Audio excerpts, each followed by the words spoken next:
Ever wondered why digital power supply has been chosen as 5-volt DC? Why not 3-volt, 10-volt, or even 12-volt? The answer lies deep within electronics history, physics, and power efficiency.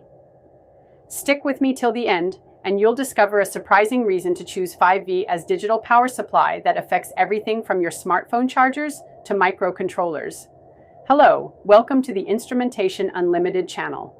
Let's rewind to the 1970s. The 5V standard was born with the invention of TTL, Transistor-Transistor Logic circuits. These circuits needed just the right balance of voltage, reliability, and efficiency, and engineers found that 5V was the perfect match. But why exactly 5V? Why not any other voltage? Here's the real reason why 5V became the golden standard. Silicon transistors, the heart of digital circuits, operate best at 5-volt. Lower voltages like 3-volt cause weak signals, while higher voltages like 12-volt generate too much heat and power loss. Lower voltage means less power dissipation P/V2R, making devices cooler and more efficient. Going beyond 5-volt would make components overheat and reduce their lifespan.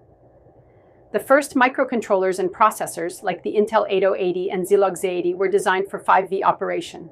USB ports, microcontrollers, Arduino, Raspberry Pi, and sensors still use 5V, making it an industry-wide standard. But wait, if 5-volt is so great, why do modern gadgets use 3.3-volt or even lower voltages like 1.8-volt? Newer miniaturized chips need even lower power consumption to run longer on batteries. That's why today's microprocessors, like ARM chips and smartphones, operate at lower voltages, but still remain backward compatible with 5V systems. So, while 5-volt DC has ruled the digital world for decades, technology is evolving. Newer devices are shifting to lower voltages for efficiency, but 5-volt remains crucial in many applications. What do you think, guys?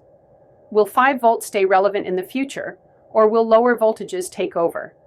Comment below, like, share, and subscribe if you learned something new today. Hit the bell icon so you don't miss more awesome tech videos. See you in the next one.